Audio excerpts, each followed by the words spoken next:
Ya, baik teman-teman, di sini saya akan menjelaskan tentang definisi gereja, di mana gereja itu sendiri ialah suatu kata bahasa Indonesia yang berarti suatu perkumpulan atau lembaga dari penganut iman Kristiani. Istilah Yunani yang muncul dalam Perjanjian Baru di Alkitab Kristen biasanya diterjemahkan sebagai jemaat, umat. Istilah ini muncul dalam 2 ayat dari Injil Matius, 24 ayat Kisah Para Rasul, dan 58 ayat dari surat Rasul Paulus, 2 ayat surat kepada Ibrani, 1 ayat dari surat Yakobus, dan 3 ayat dari surat Yohanes yang ketiga, dan 19 ayat dari kitab Wahyu. Berikut etimologinya. Kata gereja merupakan kata ambilan dari bahasa Portugis yang pada dasarnya kata gereja itu sendiri ialah igreja yang berasal dari bahasa Yunani eklesia yang berarti dipanggil keluar. Kumpulan orang yang dipanggil keluar dari dunia memiliki beberapa arti. Arti pertama adalah umat atau lebih tepatnya persekutuan orang Kristen. Artinya ini diterima sebagai arti pertama bagi orang Kristen. Jadi gereja pertama-tama bukanlah sebuah gedung. Yang kedua, arti kedua adalah sebuah perhimpunan atau pertemuan ibadah. Umat Kristen bisa bertempat di rumah, kediaman, lapangan, ruangan, hotel maupun tempat rekreasi. Dan yang ketiga ialah mazhab atau aliran atau denominasi dalam agama Kristen, gereja Katolik, gereja Protestan, dan lain-lain. Yang keempat, arti keempat ialah lembaga atau administratif daripada sebuah mazhab Kristen. Contoh kalimat gereja menentang perang Irak. Yang kelima, arti terakhir dan juga arti umum adalah sebuah rumah ibadah umat Kristen, di mana umat bisa berdoa atau bersembahyang. Gereja untuk arti yang pertama terbentuk 50 hari setelah kebangkitan. Dijanjikan Allah diberikan kepada semua yang percaya kepada Yesus Kristus.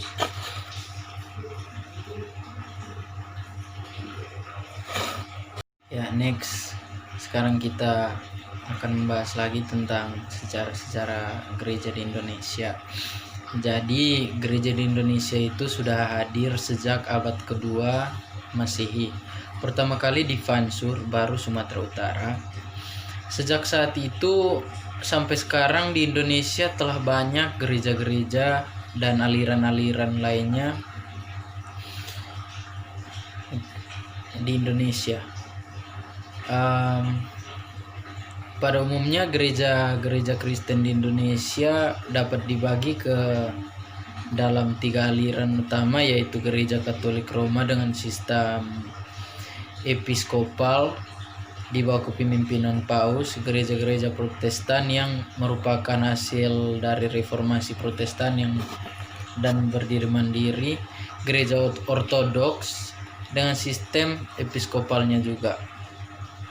Khusus untuk gereja-gereja dari aliran ritual Pentakosta kadang-kadang digolongkan terpisah dari kelompok gereja-gereja Protestan karena perbedaan ritual dan pengakuan iman.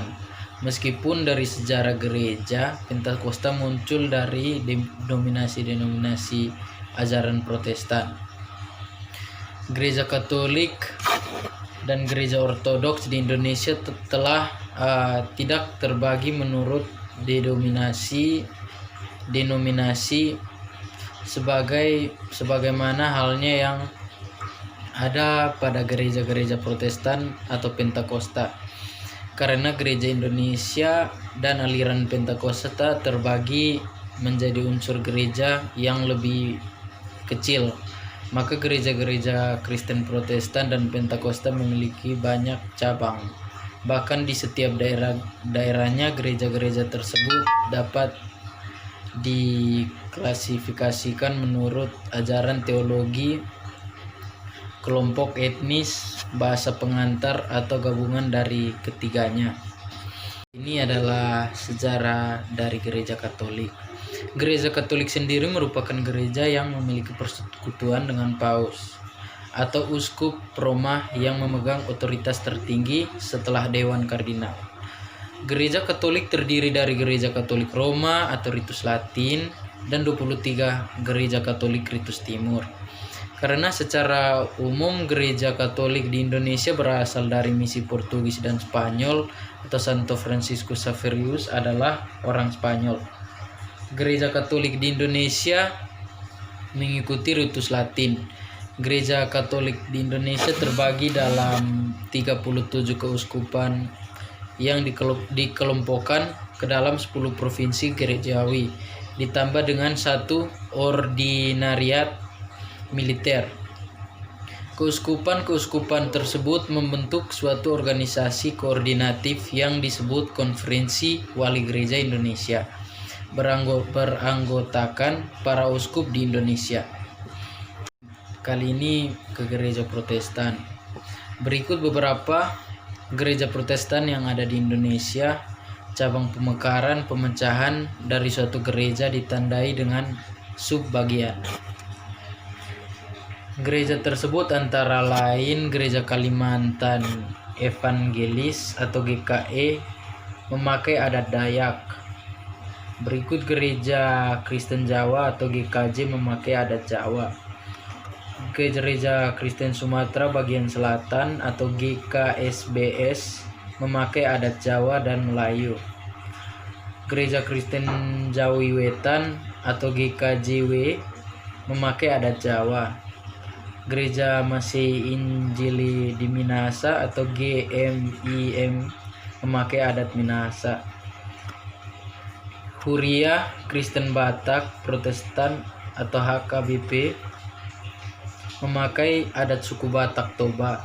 Gereja Toraja atau GT memakai adat Toraja. Gereja Batak Karo Protestan atau GBKP memakai adat suku Batak Karo.